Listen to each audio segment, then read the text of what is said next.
지금 미국이 한국을 지켜주고 있는데도 아무것도 안 하는 게 말이 됩니까? 한국은 배은망덕한 결정으로 인해 곧 후회하게 될 겁니다. 이란 전쟁의 장기화로 유가 폭등, 인플레이션 압박이 거세지자 미국 내부는 전쟁 피로감으로 인해 흔들리는 상황이었습니다. 그런데 그때 미국 대통령의 분노가 갑자기 한국을 향해 쏟아진 것. 그는 한국이 여전히 미국의 짐이라며 단정지었고 동맹국의 책임을 다하지 않는다면 보호는 더 이상 없을 것이라 경고했죠. 하지만 뜻밖에도 미 정치권 내부에서는 충격적인 역풍이 일어났는데요. 미 의원들은 물론 자국 정치인들의 손절이 이어지는 것이었죠. 한국을 계속해서 자극한다면 태평양 전체가 흔들릴 것이고 중동과 동북아 전체가 미국의 등을 돌리고 말 겁니다. 과연 미 의원들이 생각한 한국을 절대 압박하면 안 된다고 하는 이유는 무엇 때문이며 최악의 상황에 직면할 수 있다고 경고까지 하는 것이었을까요? 트럼프가 간과했던 한국의 진짜 가치를 지금 바로 낱낱이 공개하겠습니다. 이야기를 시작하기 앞서 사연 속의 제작에 힘이 되는 구독과 좋아요 부탁드립니다. 한국을 응원하신다면 대한민국 화이팅! 이라고 아래 댓글로 남겨주세요. 이 나라들이 도대체 뭔데? 미국이 피와 돈을 쏟아부으면서 지켜주고 있는데 고맙다는 말 한마디 없잖아? 그 목소리는 브리핑룸 벽을 울리고도 남을 만큼 거셌습니다. 그날 저는 백악관 브리핑룸 한켠에 서서 대통령의 발언을 듣고 있었습니다. 중동 전쟁은 수개월째 교착 상태에 빠져 있었습니다. 호르무즈 해협 인근에서의 긴장은 날이 갈수록 높아졌고 유가는 배럴당 수십 달러씩 치솟아 미국 서민들의 삶을 짓눌렀습니다. 물가 상승과 에너지 불안이 겹치면서 국내 지지율은 바닥을 향해 미끄러지고 있었습니다. 그 분노의 출구를 찾아야 했던 대통령은 카메라 앞에서 작심한 듯 입을 열었습니다. 한국, 일본, 나토. 미국이 지켜주고 있는 동맹국들을 향한 비난이 쏟아졌습니다. 주한미군이 수십만 명이나 주둔하며 어마어마한 비용을 소모하고 있는데 한국은 그 은혜를 돈으로 제대로 갚지 않는다는 논리였습니다.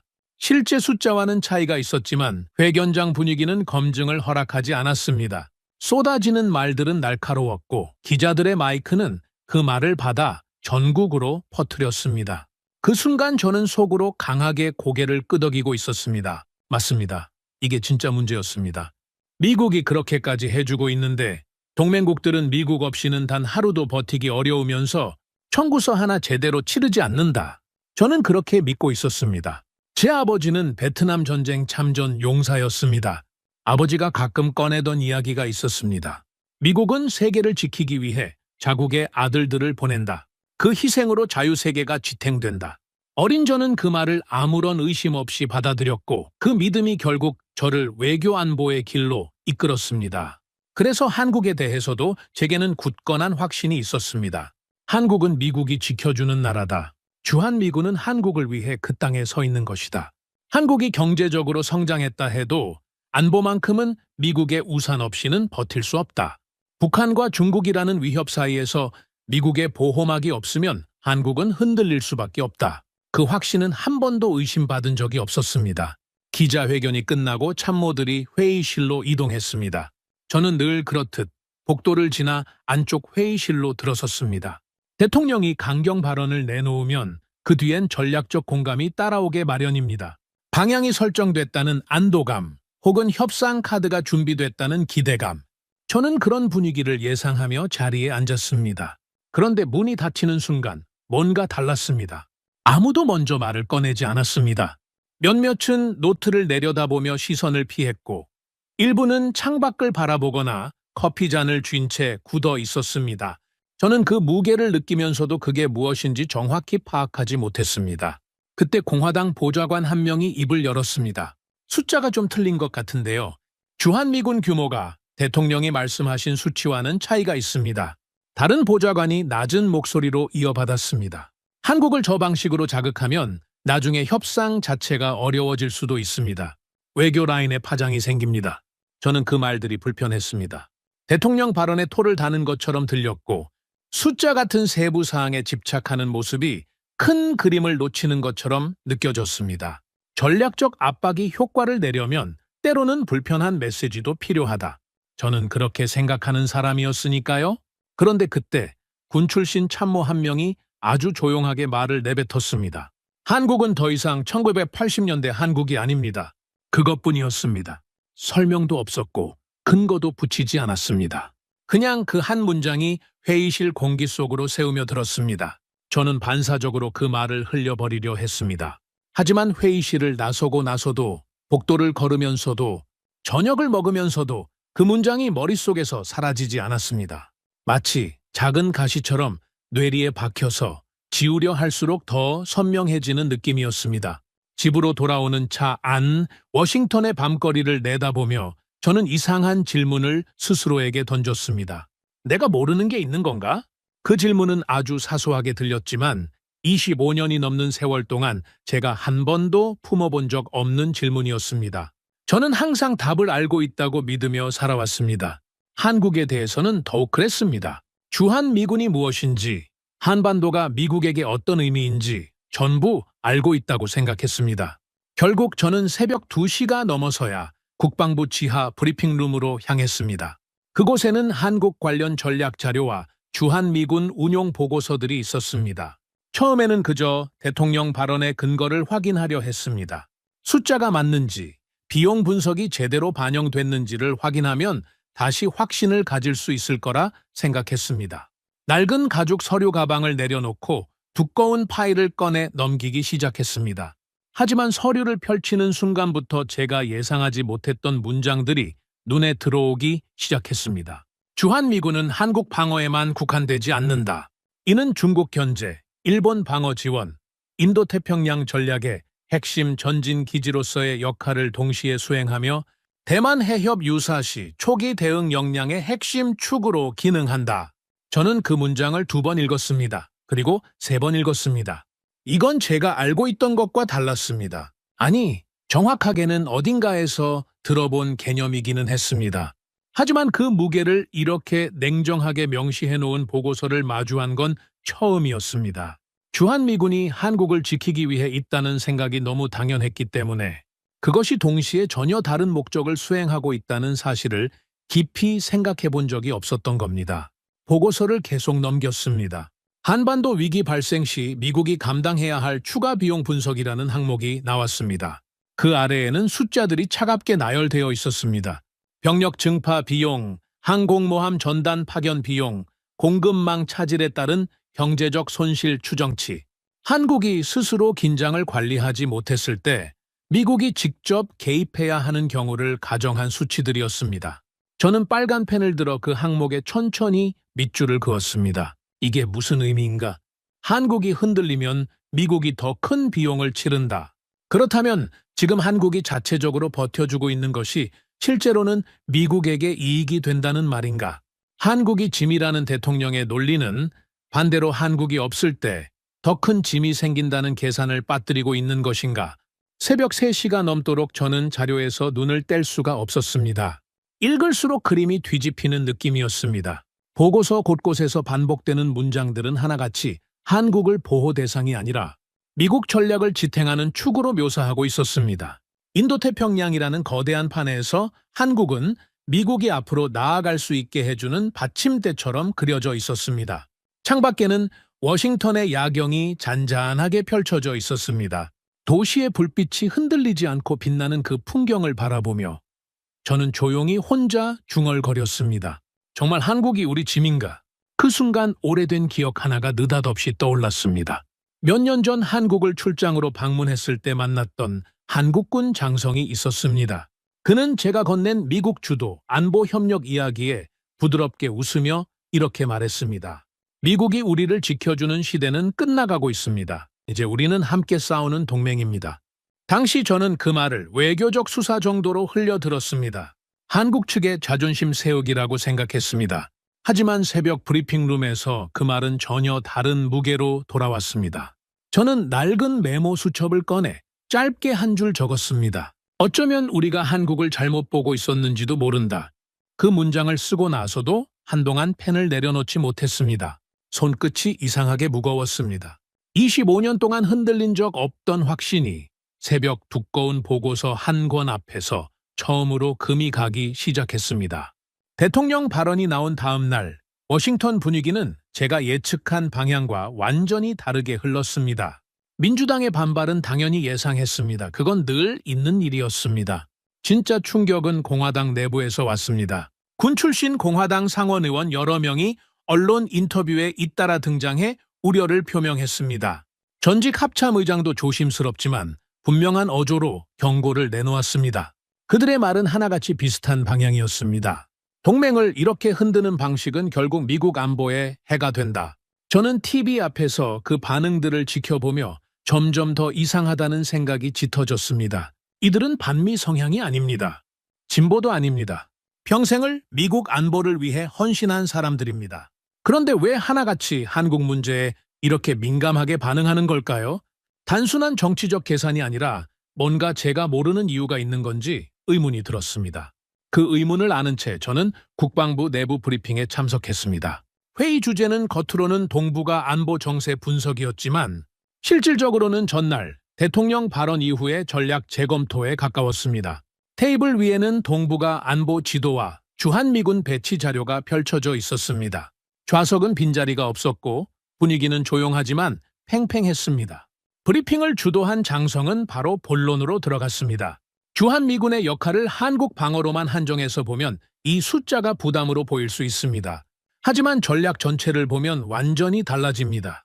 스크린에 인도태평양 지도가 펼쳐졌습니다.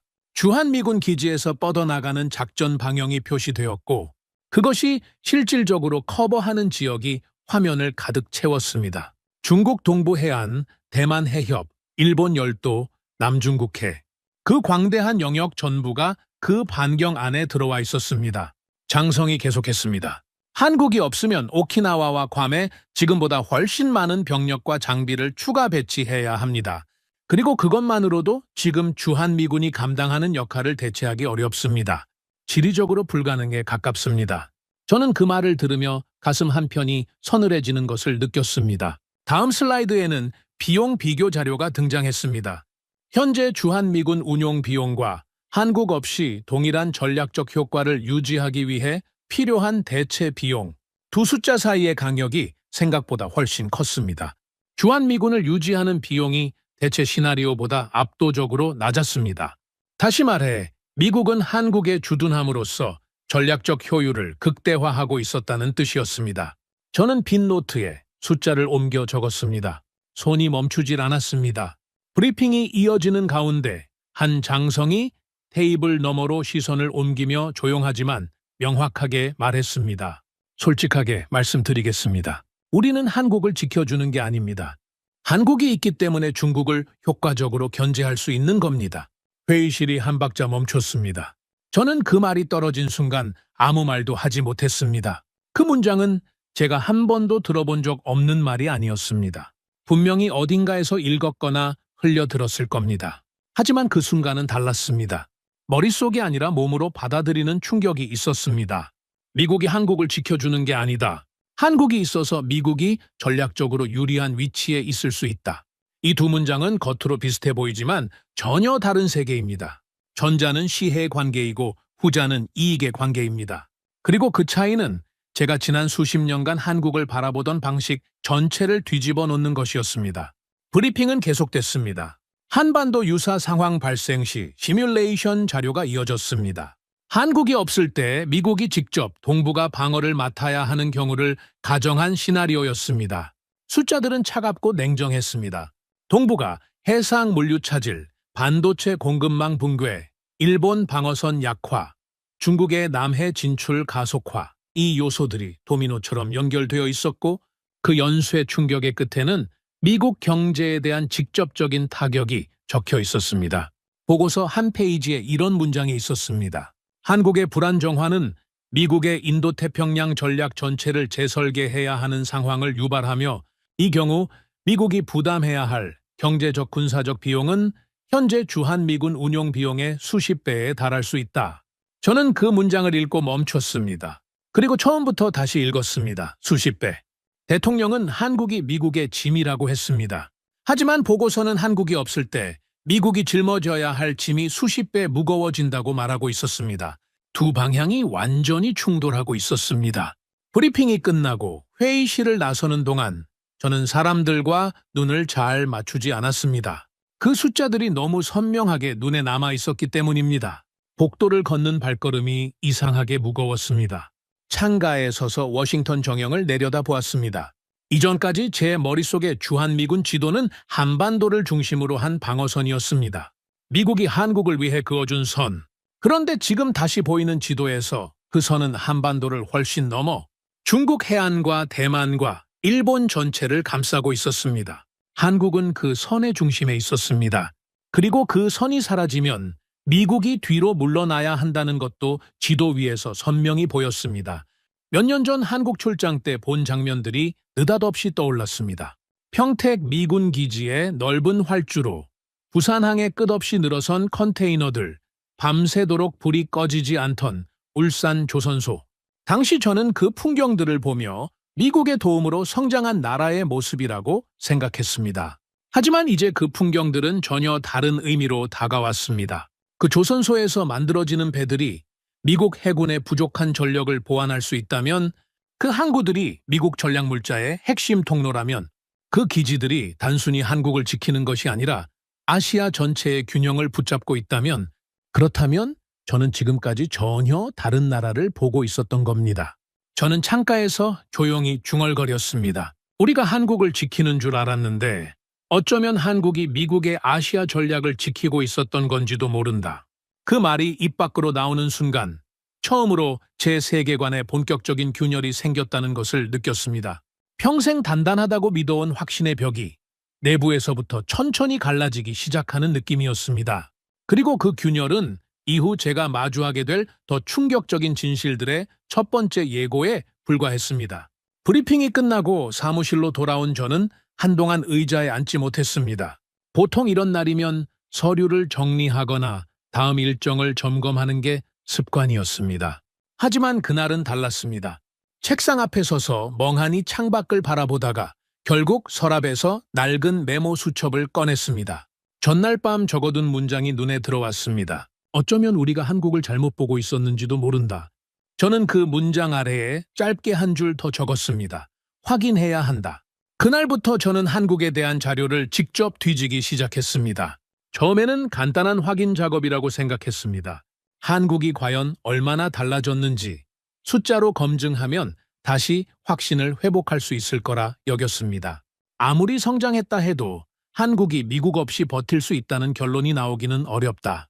그 생각이 여전히 바닥에 깔려 있었습니다. 하지만 첫 번째 파일을 펼치는 순간부터 그 생각은 조금씩 흔들리기 시작했습니다. 한국의 경제 규모 자료를 먼저 봤습니다. 세계 10위권을 꾸준히 오가는 GDP, 반도체와 배터리와 조선업에서 세계 최상위권을 차지하고 있는 기업들, 첨단 제조업의 밀도는 미국 주요 동맹국들과 비교해도 전혀 뒤지지 않는 수준이었습니다. 저는 그 숫자들을 보며 이게 정말 제가 알던 한국의 데이터인지 몇 번이나 다시 확인했습니다. 그러나 진짜 충격은 군사 자료를 꺼내보면서 시작됐습니다. 한국군이 보유한 전력 목록은 제가 머릿속에 그리고 있던 이미지와 전혀 달랐습니다. 최신 지대공 미사일 방어 체계, 독자적으로 구축한 정찰 위성과 대북 감시망, 국산 전투기 개발 프로그램, 수천 문에 달하는 자주포와 다연장 로켓 전력, 그리고 독자 설계와 건조 역량을 갖춘 잠수함 전단까지 보고서 한 장 한 장을 넘길 때마다 제 손가락 속도가 느려졌습니다. 특히 눈길을 붙잡은 항목이 있었습니다. 한국은 북한의 핵미사일 위협에 대응하기 위해 독자적인 선제 타격 체계와 미사일 방어망을 구축해왔습니다. 보고서에는 이 체계가 단순한 방어용이 아니라 북한의 발사 징후를 포착한 즉시 핵심 시설을 타격할 수 있는 수준으로 발전했다고 명시되어 있었습니다. 미국의 지원 없이 독자적으로 위협을 억제할 수 있는 능력을 한국이 이미 상당 부분 갖추고 있다는 평가였습니다. 미군 내부 보고서의 한 줄이 붉은 펜 끝을 멈추게 했습니다. 한국군은 현재 세계 최상위권의 재래식 전력을 보유하고 있으며 한반도 내 위기 대응에 있어 독자 운용 역량이 상당 수준에 도달했다. 저는 그 문장을 한동안 바라봤습니다. 한국은 더 이상 미국이 일방적으로 지켜줘야 하는 나라가 아니었습니다. 그 단순한 사실을 인정하는 것이 이상하게도 아프게 느껴졌습니다. 제가 25년 동안 가져온 믿음의 한 축이 무너지는 소리가 들리는 것 같았습니다. 다음으로 방산 수출 자료를 살펴봤습니다. 한국이 전차와 자주포, 전투기, 잠수함, 군함을 세계 여러 나라에 수출하고 있다는 사실은 대략 알고 있었습니다. 하지만 그 규모와 속도가 이 정도일 거라고는 생각하지 못했습니다. 수출 국가 목록에는 유럽 국가들도 포함되어 있었습니다. 오랫동안 미국산 무기를 구매하던 나라들이 한국 방산 기업으로 눈을 돌리고 있었습니다. 조선업 자료에서는 더 강한 충격이 왔습니다. 보고서에는 한국 조선소가 군함과 상선 건조 속도에서 미국보다 훨씬 앞선다는 내용이 담겨 있었습니다. 단순히 빠른 것만이 아니었습니다. 기술 수준과 품질, 비용 효율성까지 모두 포함한 종합평가였습니다. 미 해군이 함정수를 늘리려 해도 미국 조선소의 생산 여력이 턱없이 부족한 상황에서 한국 조선소는 미국이 요청한다면 이를 보완해 줄 수 있는 몇 안 되는 국가 중 하나라는 분석이 등장했습니다. 저는 잠시 손을 내려놓았습니다. 우리가 한국을 돕는 줄 알았는데 어느 순간부터 한국이 미국 해군의 부족한 능력을 채워줄 수 있는 위치에 올라 있었다. 그것은 제가 상상조차 해본 적 없는 그림이었습니다. 하지만 가장 마지막에 꺼낸 자료가 저를 완전히 다른 자리로 데려갔습니다. 반도체와 배터리 공급망 분석 보고서였습니다. 한국 기업들이 미국 IT 산업과 자동차 산업, 그리고 국방 산업에 필수적인 부품과 기술을 공급하고 있다는 내용은 익히 알려진 사실이었습니다. 하지만 보고서는 그 의존도가 어느 정도인지를 구체적인 수치로 보여주고 있었습니다. 첨단 반도체의 상당 부분이 한국에서 생산되고 전기차와 군사 장비에 들어가는 배터리 핵심 기술도 한국 기업들이 주도하고 있었습니다. 그리고 다음 페이지에 이런 문장이 적혀 있었습니다. 한국 공급망의 교란은 미국 군수산업과 첨단 산업 전반에 직접적이고 즉각적인 타격을 가한다. 이는 단기적 위기가 아니라 구조적 취약성으로 분류되어야 한다. 저는 그 문장을 읽으며 처음으로 등줄기에 차가운 것이 흘렀습니다. 군수산업, 미군이 싸우기 위해 필요한 장비들이 이미 한국 공급망에 연결되어 있다는 뜻이었습니다. 한국이 흔들리면 미국은 전장에서도 영향을 받는다. 한국이 적국이 아닌 이상 이 연결고리는 동맹의 가장 강력한 형태였습니다. 그런데 미국은 지금 그 연결고리를 스스로 흔들려 하고 있었습니다. 밤이 깊어갔습니다. 저는 책상 위에 흩어진 보고서들을 바라보며 한동안 움직이지 않았습니다. 창밖 워싱턴의 불빛이 잔잔했습니다. 저는 그 불빛들을 보며 몇 년 전 한국 출장 때를 떠올렸습니다. 울산 조선소를 방문했던 날 밤, 저는 그 거대한 도크와 빛을 잃지 않는 공장들을 바라보며 그저 감탄했습니다. 미국이 도와준 나라가 이렇게 성장했구나 하고 생각했습니다. 하지만 그날 밤 제 눈에 다시 떠오른 그 조선소 풍경은 완전히 다른 의미였습니다. 그 도크에서 만들어지는 배들이 미국 해군의 부족한 전력을 메워줄 수 있는 것이었습니다. 그 공장에서 생산되는 부품들이 미국 무기체계를 유지시켜주고 있었습니다. 그 항구에서 떠나는 화물들이 미국 경제의 혈관을 타고 흘러다니고 있었습니다. 저는 손에 빨간 펜을 들고 메모 수첩에 천천히 적었습니다. 한국은 더 이상 우리가 지켜주는 나라가 아니다. 한국은 이미 우리와 같은 강대국의 언어를 쓰고 있었다. 그 문장을 쓰고 나서 펜을 내려놓는 손이 조금 떨렸습니다. 그것은 단순한 인정이 아니었습니다. 수십 년간 제가 쌓아온 세계관 하나가 완전히 재편되는 순간이었습니다. 한국을 약소국으로 보는 시선은 단순한 착각이 아니었습니다. 그것은 위험한 오해였습니다. 그리고 그 오해를 바탕으로 정책을 만들면 결국 손해를 보는 건 미국 자신이라는 사실이 이제야 보이기 시작했습니다. 한국의 실체를 조금씩 파악해가면서 저는 점점 불편한 질문 하나를 외면할 수 없게 됐습니다. 대통령은 왜 한국에 대해 그런 말을 했을까? 안보 위기 때문이었을까요? 실제로 주한미군 비용이 감당하기 어렵기 때문이었을까요? 저는 그 답을 찾기 위해 며칠 뒤 백악관 비공개 전략회의에 참석했습니다. 중동 대응 전략을 논의하는 자리라고 알고 있었지만 막상 회의가 시작되자 주제는 전혀 다른 방향으로 흘렀습니다. 테이블 위에는 한국, 일본, 나토를 상대로 한 협상 전략 자료가 올라와 있었습니다. 처음 몇 분은 그저 분담금 조정 이야기였습니다. 한국이 얼마를 내고 있고 어느 정도를 더 요구할 수 있는지에 대한 계산이었습니다. 저는 그 자체는 어느 정도 이해할 수 있었습니다. 동맹 비용 재조정은 오래된 논제였고 방위비 협상은 늘 있던 일이었으니까요. 그런데 대화가 이어지면서 분위기가 이상하게 흘렀습니다. 한 참모가 말했습니다. 한국은 겁을 주면 결국 돈을 더 냅니다. 압박을 세게 가할수록 협상 결과가 좋았습니다.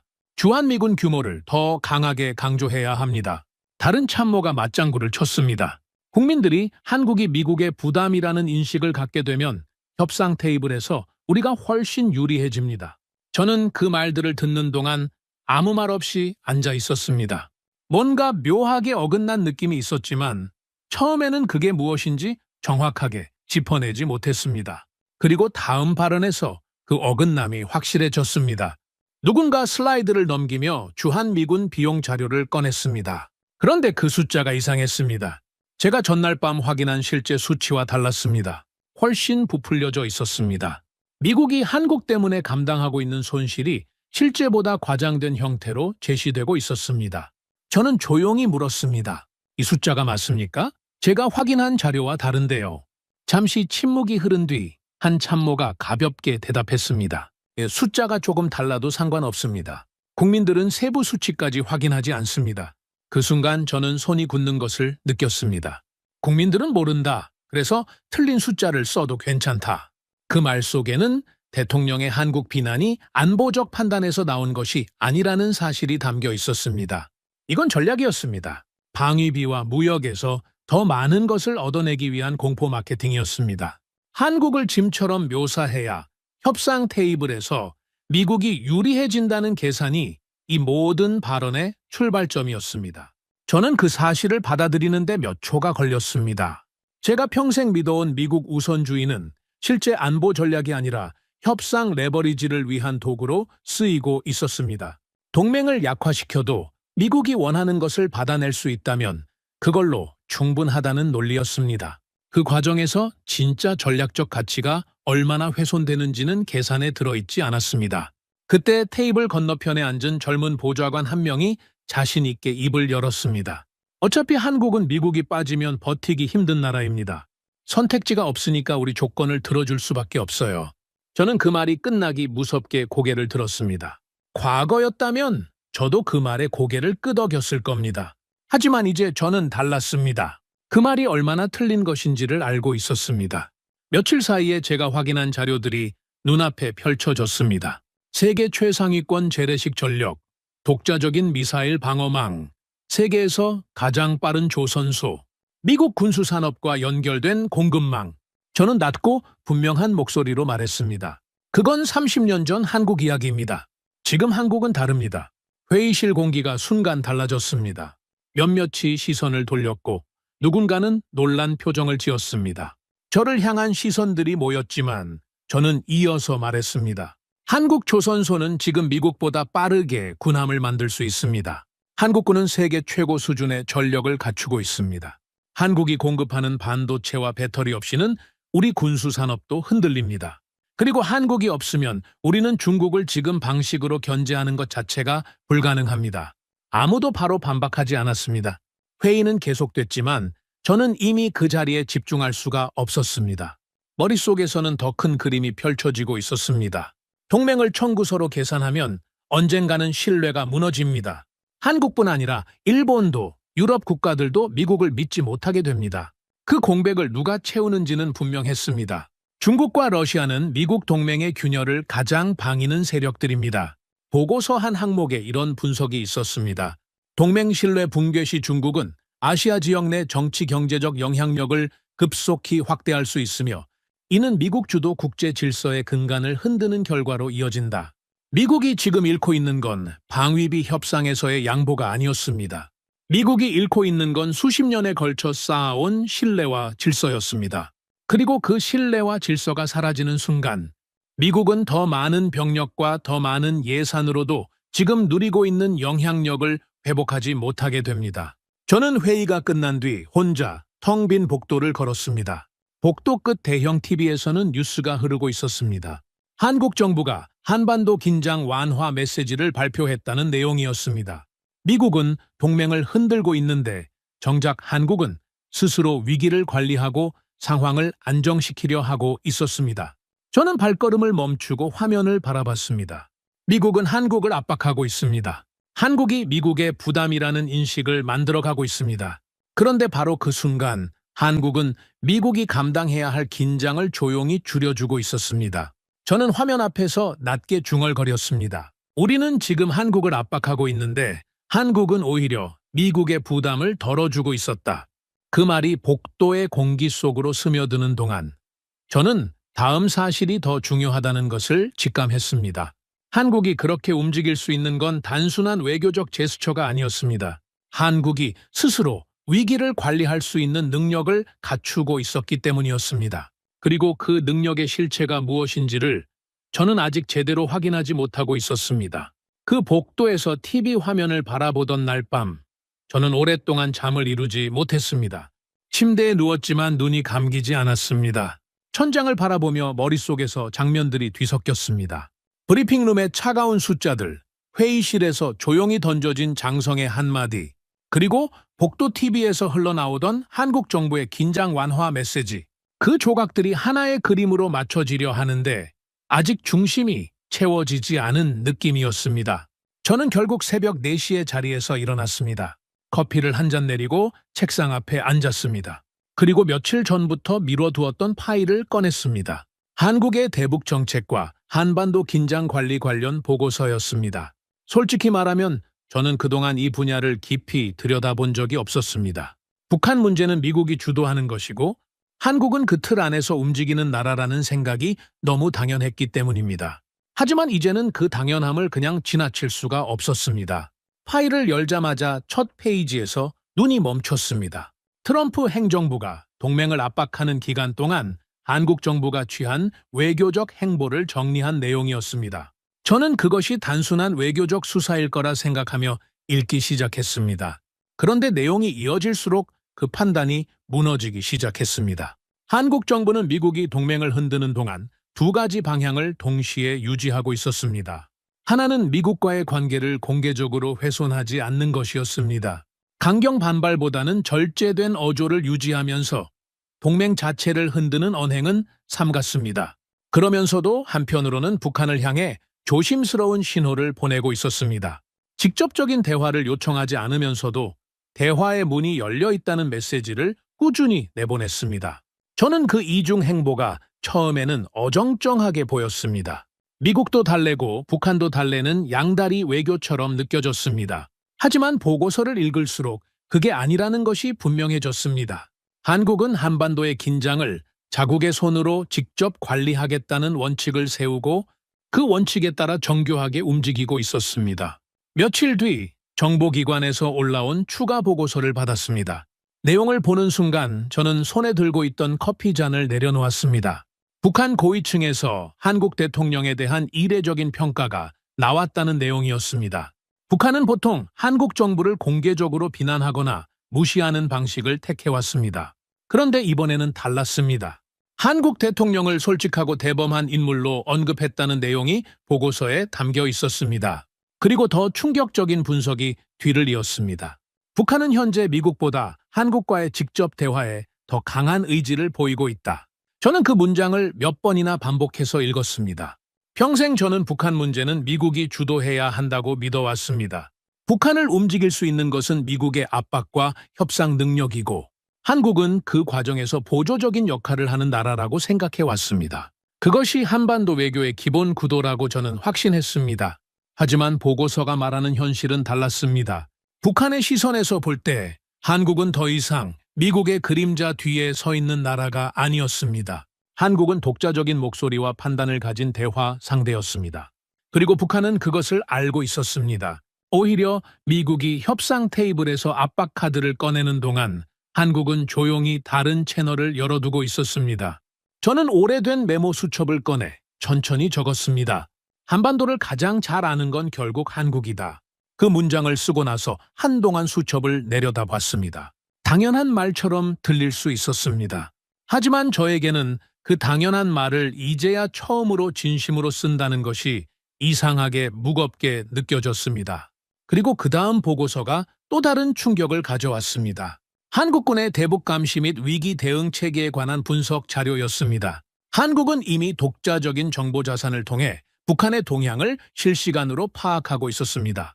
군사위성, 정찰기, 지상 감시망이 촘촘하게 엮여 있었고 북한의 미사일 발사 징후부터 내부 동향까지 상당 부분을 자체적으로 수집하고 분석하는 역량을 갖추고 있었습니다. 보고서에는 이런 표현이 있었습니다. 한국군의 대북 정보 수집 역량은 주한 미군과의 공조 없이도 독자적으로 운용될 수 있는 수준에 근접해 있으며 위기 초기 대응에 있어 미국의 개입을 기다릴 필요 없이 독립적 판단과 조치가 가능하다. 저는 그 문장을 읽으며 이상한 감정이 밀려왔습니다. 안도인지 충격인지 정확하게 구분하기 어려웠습니다. 한국이 그 정도 역량을 갖추고 있다는 사실은 어떤 면에서는 좋은 소식이었습니다. 미국이 모든 것을 감당하지 않아도 된다는 의미였으니까요.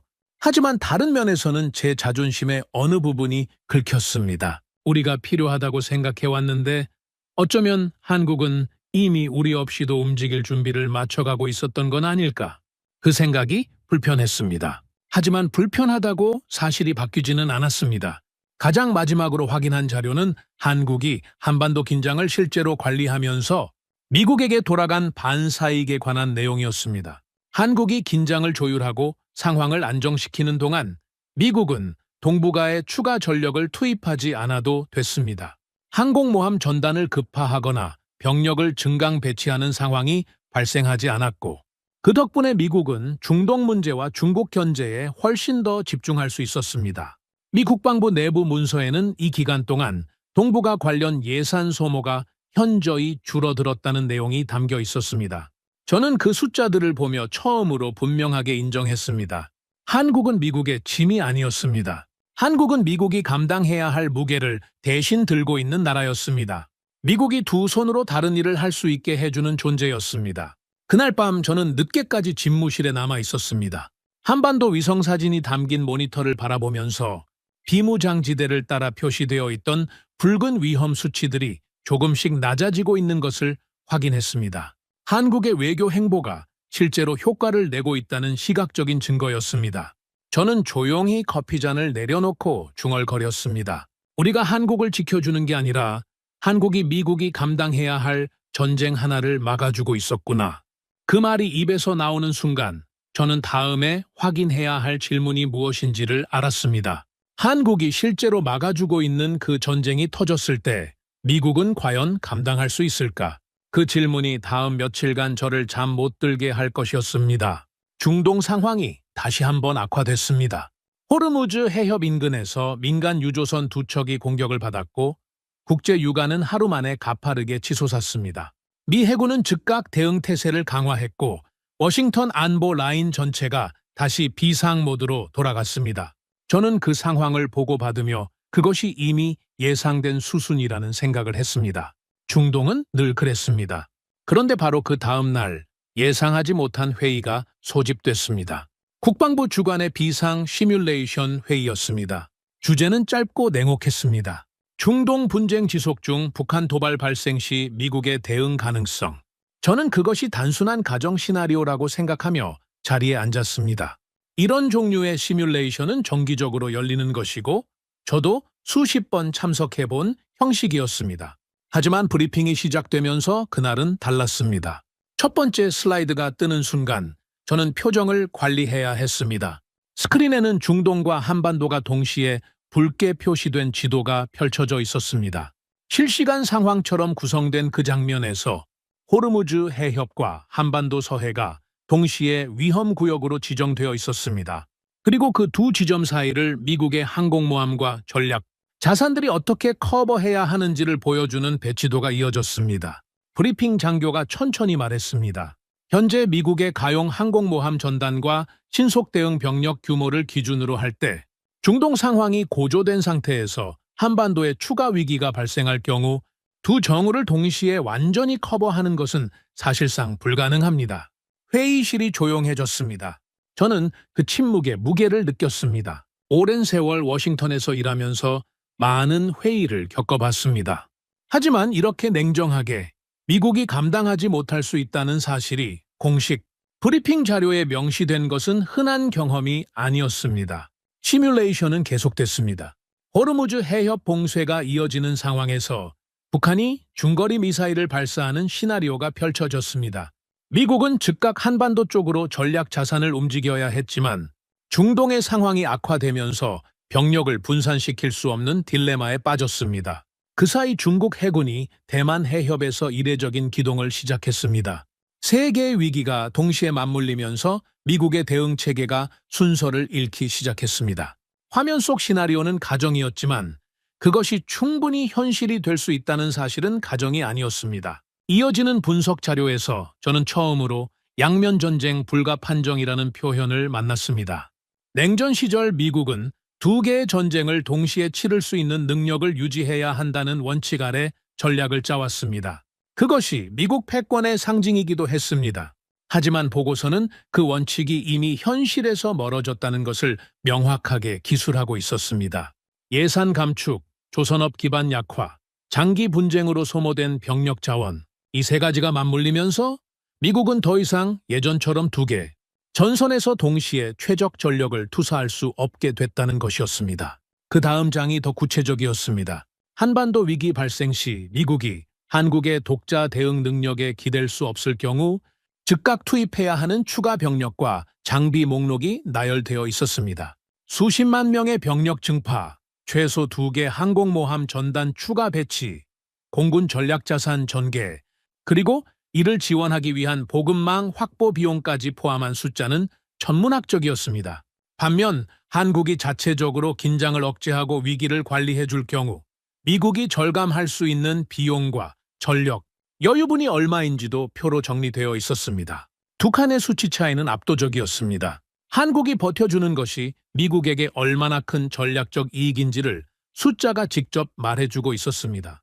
저는 그 표를 바라보며 오랫동안 시선을 옮기지 못했습니다. 그동안 저는 미국이 한국에게 안보를 제공한다고 생각해왔습니다. 하지만 지금 제 눈앞의 자료는 그 관계를 완전히 다르게 정의하고 있었습니다.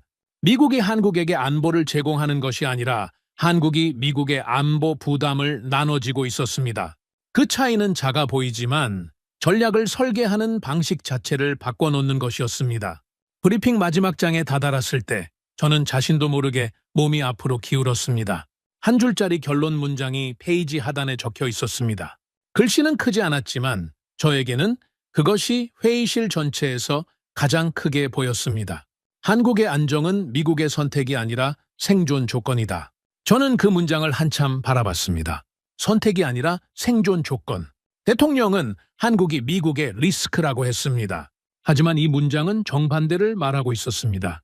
한국이 없는 것이 리스크가 아니라 한국이 흔들리는 것이 미국의 생존을 위협하는 조건이 된다는 것이었습니다. 그 논리는 차갑고 명확했습니다. 감정이 아니라 계산에서 나온 결론이었습니다. 저는 그 결론이 올바르다는 것을 알았습니다. 그리고 동시에 지금 미국이 스스로 그 생존 조건을 훼손하는 방향으로 움직이고 있다는 것도 알았습니다. 회의가 끝났습니다. 사람들이 하나둘 자리에서 일어나 짐을 챙겼습니다. 저는 가장 마지막으로 자리에서 일어났습니다. 서류 가방을 들고 회의실을 나서면서 복도 끝 대형 스크린에 한반도와 중동 지도가 동시에 떠 있는 것을 봤습니다. 두 지역이 나란히 붉게 표시된 그 화면이 브리핑룸에서 본 시뮬레이션 슬라이드와 겹쳐 보였습니다. 저는 잠시 발걸음을 멈추고 그 화면을 바라봤습니다. 미국은 두 개의 전쟁을 동시에 치를 수 없습니다. 그 사실이 이미 보고서에 명시됐습니다. 그렇다면 한국이 한반도의 긴장을 스스로 관리해주지 않는다면 미국은 중동과 한반도 중 하나를 포기하거나 두 곳 모두에서 충분하지 않은 대응을 해야 하는 상황에 처하게 됩니다. 그 어느 쪽도 미국이 원하는 결과가 아니었습니다. 저는 낮게 중얼거렸습니다. 우리는 한국을 지켜주는 줄 알았지만 사실 한국은 미국이 무너지지 않도록 버텨주는 마지막 방파제였다. 그 말이 복도의 공기 속으로 새우며드는 동안 저는 한 가지를 결심했습니다. 이 사실을 가슴속에만 담고 있을 수 없었습니다. 워싱턴 안에서 한국을 압박하는 논리가 여전히 힘을 얻고 있었습니다. 동맹을 비용으로만 계산하는 시각이 정책 결정 테이블에서 점점 더 목소리를 높이고 있었습니다. 누군가는 분명하고 공식적인 자리에서 이 사실들을 말해야 했습니다. 그 누군가가 저여야 한다고 생각하는 데는 그리 오랜 시간이 걸리지 않았습니다. 의회 비공개 보고를 준비하는 사흘 동안 저는 거의 잠을 자지 못했습니다. 책상 위에는 보고서들이 쌓여 있었습니다. 군사력 자료, 방산 수출 현황, 반도체와 배터리 공급망 분석, 양면 전쟁 시뮬레이션 결과, 한국의 대북 관리 역량 평가, 지난 몇 주 동안 제가 파헤쳐온 자료들이 두꺼운 묶음을 이루고 있었습니다. 저는 그것들을 밤마다 다시 읽으며 순서를 정리했습니다. 어떤 내용을 먼저 말해야 가장 효과적으로 전달될지를 계속 고민했습니다. 과거 같으면 이런 자리에서 저는 한국이 얼마나 미국에 의존하는지를 설명했을 겁니다. 방위비 분담금의 적정 수준을 논하고 동맹국의 기여도를 수치로 따지고 미국이 얼마나 많은 것을 제공하는지를 강조했을 겁니다. 하지만 이번에 저는 반대 방향에서 시작하기로 했습니다.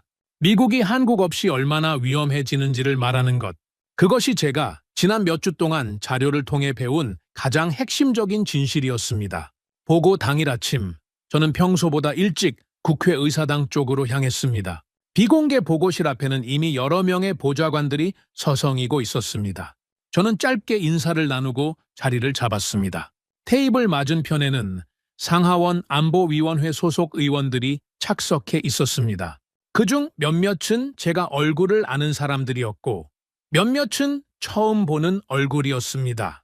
회의실 분위기는 시작 전부터 날카로웠습니다. 한 의원이 자리에 앉으면서 옆 보좌관에게 작게 말하는 것이 들렸습니다. 또 한국 비용 이야기하러 온 거 아니냐. 저는 그 말을 들었지만 표정을 바꾸지 않았습니다. 오히려 그 한마디가 오늘 이 자리가 얼마나 필요한지를 확인시켜줬습니다. 보고가 시작됐습니다. 저는 첫 슬라이드를 넘기며 입을 열었습니다. 오늘 제가 드릴 말씀은 한국이 미국에게 얼마나 비용을 부담시키는가가 아닙니다. 한국이 없을 때 미국이 치러야 할 비용이 얼마인가입니다. 회의실이 조용해졌습니다.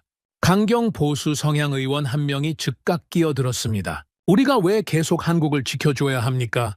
한국은 세계 10위권 경제 대국이라면서요. 스스로 책임져야 하지 않습니까? 저는 잠시 침묵했습니다. 그 질문이 불과 몇 주 전까지만 해도 제 입에서 나올 수 있었던 말이라는 사실을 알고 있었기 때문입니다. 저는 천천히 또박또박 말했습니다. 우리가 한국을 지키는 게 아닙니다. 한국이 미국의 인도태평양 전략을 지키고 있습니다. 그 한마디가 회의실 공기를 바꿨습니다. 몇몇 의원이 눈썹을 올렸습니다.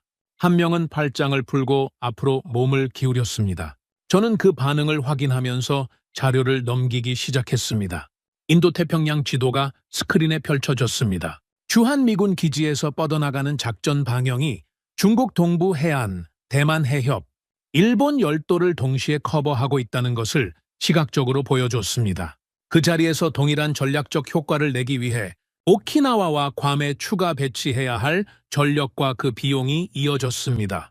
숫자가 커질수록 의원들의 표정도 굳어졌습니다. 다음 자료에서는 한국의 반도체와 배터리 공급망 의존도를 설명했습니다.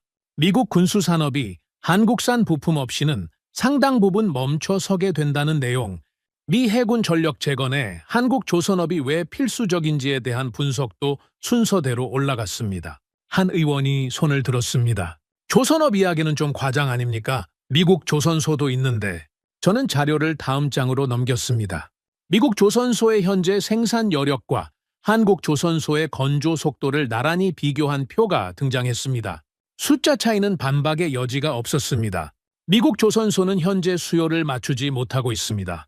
한국 조선소 없이 미 해군의 함정수를 중국 해군과 경쟁 수준으로 유지하는 것은 현실적으로 가능하지 않습니다. 의원이 더 말을 잇지 않았습니다.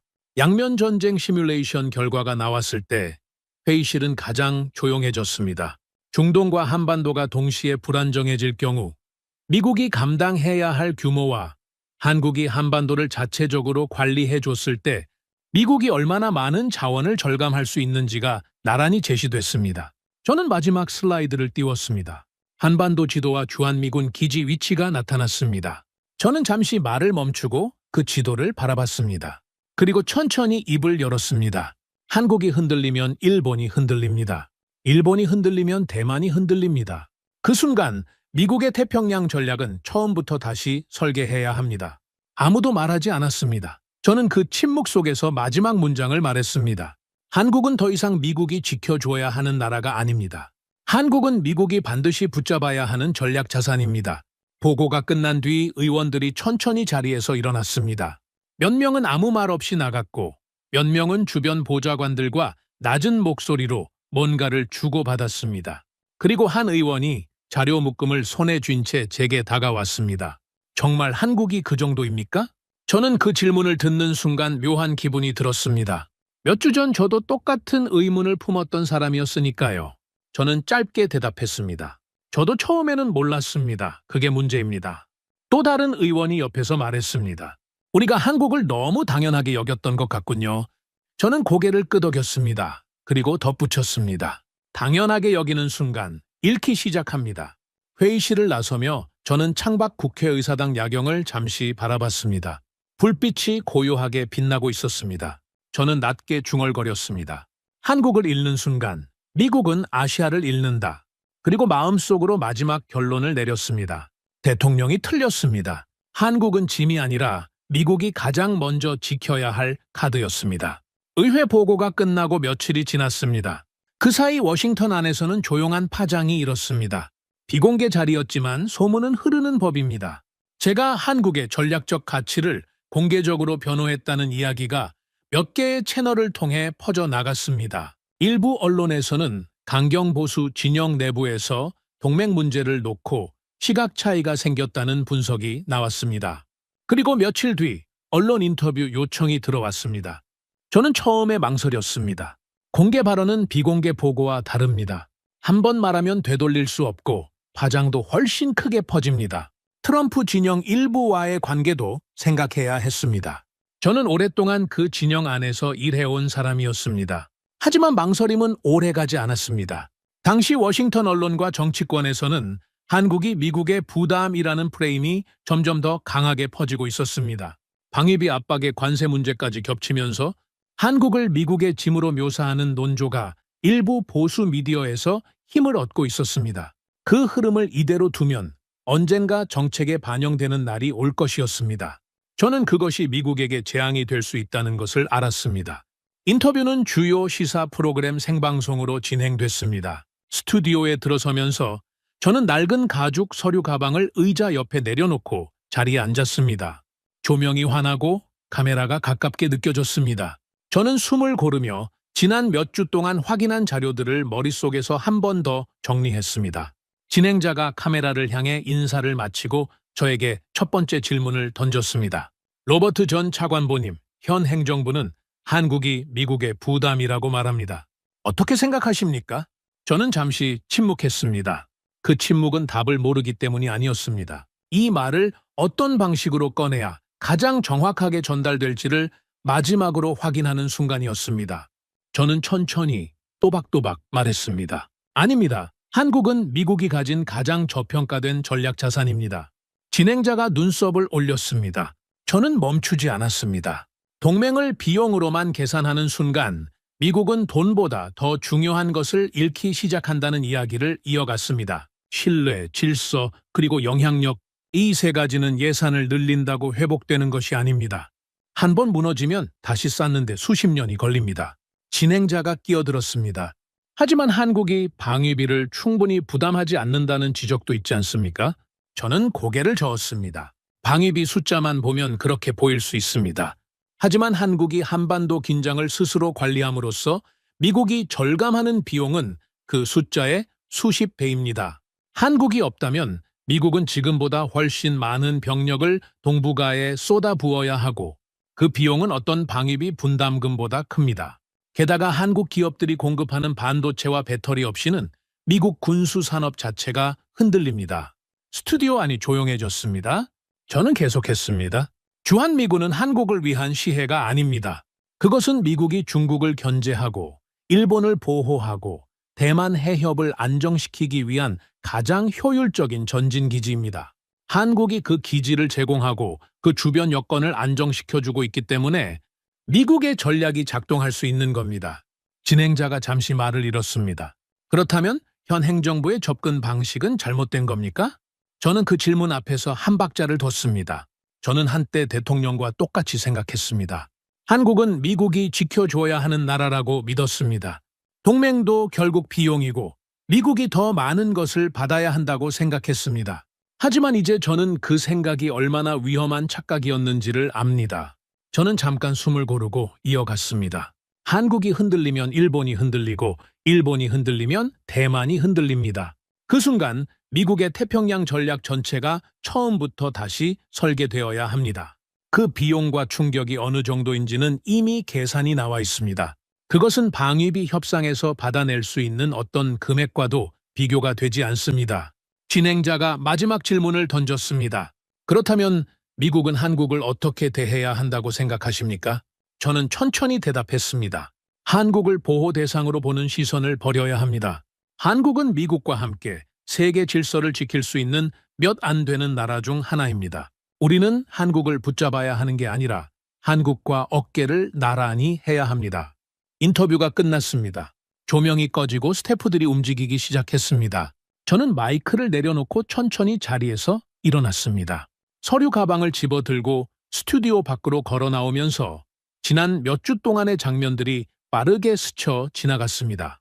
새벽 2시에 국방부 브리핑룸, 빨간 펜으로 밑줄을 그었던 보고서의 문장들, 장성이 던진 조용한 한마디, 복도 TV에서 흘러나오던 한국의 긴장 완화 메시지, 의회 보고실에서 굳어졌던 의원들의 표정들, 그 모든 것이 하나의 선으로 이어졌습니다. 밖으로 나오니 늦은 밤에 워싱턴이 펼쳐져 있었습니다. 차갑고 맑은 공기가 얼굴에 닿았습니다. 저는 걸음을 멈추고 멀리 보이는 국회의사당 불빛을 바라봤습니다. 도시는 고요했고 불빛은 흔들리지 않았습니다. 저는 낡은 메모 수첩을 꺼내 마지막 문장을 적었습니다. Korea is not America's risk. Korea is America's shield. 수첩을 덮고 천천히 고개를 들었습니다. 그리고 아주 조용하게 마지막으로 혼자 중얼거렸습니다. 우리가 아직도 한국을 모른다면 위험한 건 한국이 아니라 미국이다. 여러분은 이 이야기를 읽으면서 어떤 감정이 드셨나요? 한국은 세계 10위권 경제 대국이자 세계 최상위권 재래식 군사력을 갖춘 나라이며 반도체, 배터리, 조선업에서 전 세계 공급망의 핵심 축을 담당하고 있는 스스로 한반도의 평화를 지켜가는 자랑스러운 나라입니다. 구독과 좋아요로 응원해 주시면 더욱 재미있는 이야기로 찾아뵙겠습니다. 해외 감동 사연을 소개해드리는 스페셜 코리아였습니다. 감사합니다.